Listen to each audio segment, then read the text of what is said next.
What's up, Hacksters? Today for Hackster Cafe, I have a spotlight for you on wearable tech. Actually, last Friday we were recording the next interview for Women in Hardware, our awesome series, which you can see more information about that up there. And this question came up that I never got to answer, and it was an awesome question from Jessica Califano. So I thought that I would take those notes and bring them to you. So there's there's a newsletter called Inside IoT, and they did a report recently on what they think the future of IoT is. And what I found most interesting was the focus on actual market data. So according to this report, according to the International Data Corporation Worldwide Quarterly Wearable Device Tracker, the worldwide wearables market reached a new all-time high in the fourth quarter of 2016, which is surprising to me. Because of some assumptions that I had about this market slimming. We've heard that gadgets are on their way out, and yet shipments reached 33.9 million units in the fourth quarter of 2016, a growth of 16.9% from the same quarter the year prior. Overall shipments for the entire year grew 25% because new vendors entered the market. And this is despite, various vendors like Pebble, for example, being acquired or going out of business or whatever. And in 2016, about 102.4 million wearable devices shipped around the globe. Smartwatches are expected to play a huge role. No surprises there. Global analyst firm CCS Insight estimates that 43 million smartwatches will be shipped in 2017, with sales doubling over the next 4 years to 86 million units in 2021. This kind of surprised me because I was at a talk recently, a panel at the Target Open House, which showcases a lot of IoT devices here in downtown San Francisco. And the general consensus seemed to be that individual gadget things are on their way out because no one wants to have to wear an extra device, especially if you have to take it out and charge it. And so one of the huge things that we need to fix is battery technology. However, there are a few big players that have managed to make this work. Despite several models going completely out of favor, as kind of expected, there are a few giants that are staying around, and those are ones that have a really solid model. For example, Fitbit here. Everyone knows about Fitbit. Misfit is another one that has sort of gone the opposite. So Fitbit is a very sort of practical wearable health tracker. Misfit is the sort of more high-class, beautifully designed one, and I had one of these, and it's gorgeous. I'm sad that I lost it.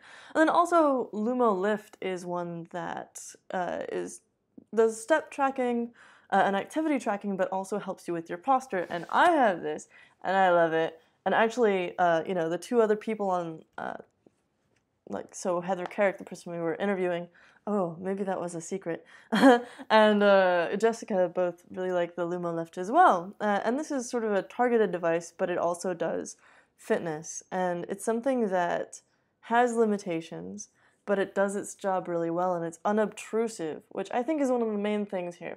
So moving into the next topic, the fact that this thing is so low profile, and the Misfit as well comes with a bunch of different customizable looks for it. If you look at this, they've got several different designs that you can choose from.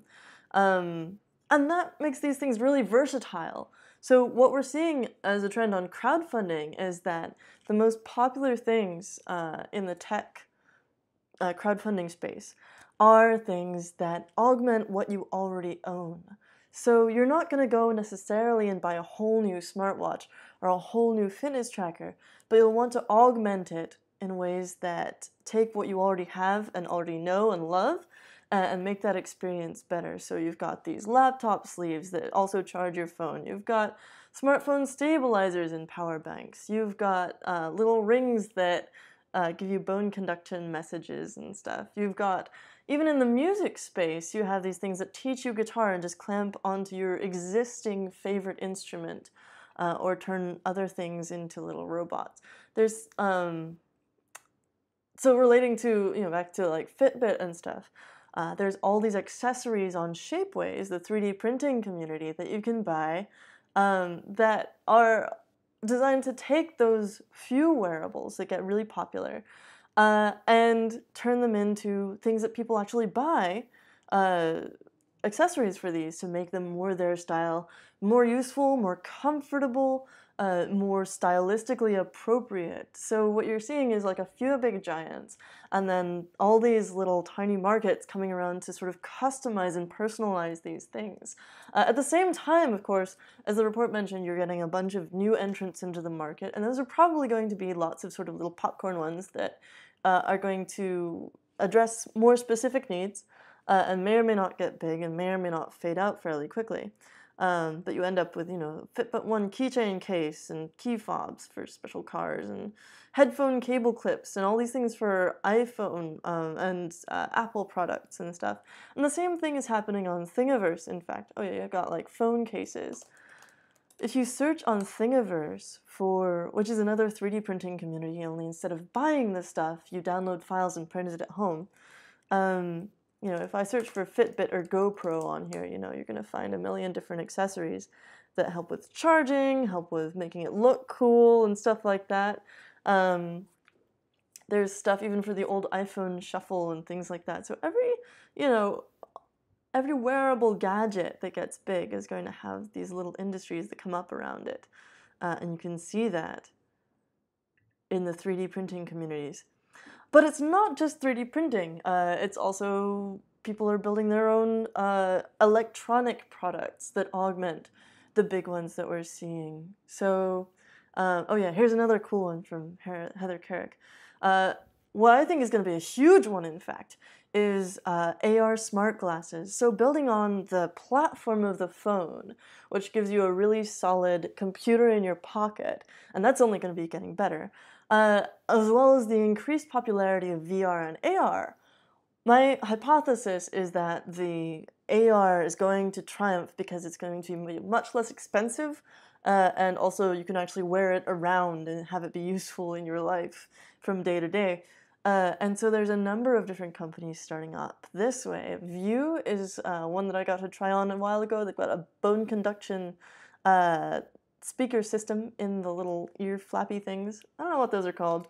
I actually wear glasses, but not on camera because they reflect the light and my vision's not that bad and stuff. But yeah, I would totally wear my glasses more if they were... Oh! I got a little overexcited, one sec. If they were augmented, if they helped me see more information about the world. I only got my ears pierced because I wanted to have more inputs so that I could attach wearable devices to myself.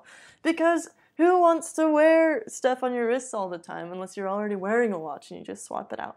So I think that, things like that, smartwatches that include wearable components and stuff, really customizable things, and also, in the same vein as smartwatches, smart glasses make a lot of sense because many people already wear them and also already take them off at night. So all you need is like a little inductive charging stand, and you're golden. Your life doesn't change except it gets better. Pardon. So you've got View coming out. You had the Alpha Glass, which actually was not successful, but is indicative of this trend. It certainly got a lot of hype. The LaForge glasses are a sort of high-end, really beautiful looking version of this. They also have a really cool mailing list.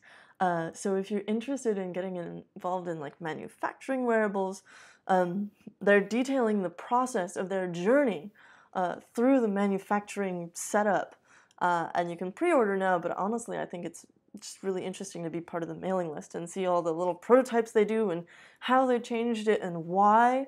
And yeah, in general, I think this is going to be a huge market, so a good one to keep an eye on. When it comes to tracking health stuff with electronics, as I said, a lot of people don't actually want to attach something to themselves. Part of the reason that gadgets are being seen as a fad is because, you have to take these things off to charge them, usually. And that means that you take it off, you don't put it on the next day, you forget about it, and the effort involved, if there isn't a great payoff for little effort, even a minuscule amount of effort, like remembering to put it on in the morning, is going to be basically its death knell. And, the company may not care because they already sold you the unit, but a lot of these are going to be moving to subscription models as well. So another way that people are going to keep you using these things actually is by going non-wearable.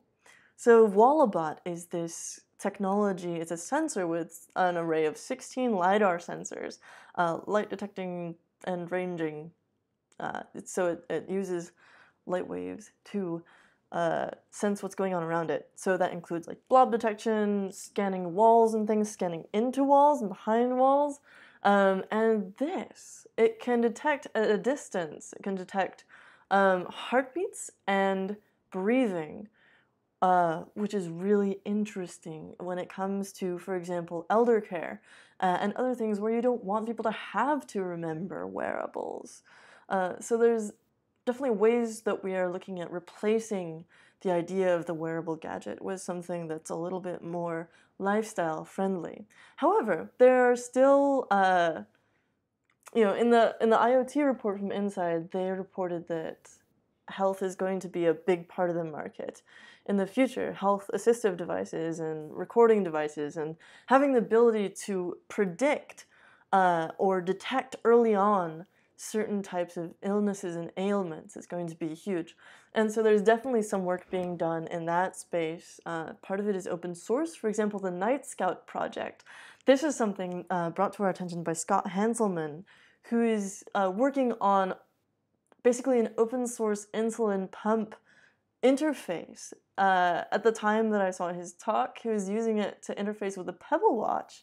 And there's all kinds of cool stuff that you can do with that in ways that, there's HIPAA regulations around dealing with health data.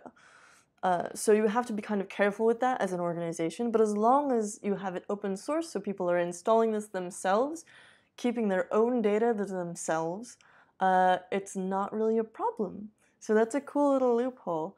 And obviously with health-related devices, there's all these regulations with good reason, especially around the handling of sensitive data and things like that. But then on the other side, you have pacemakers, for example, which automatically download updates without the patient's knowledge, consent, knowledge of what it contains, without the doctor even necessarily knowing.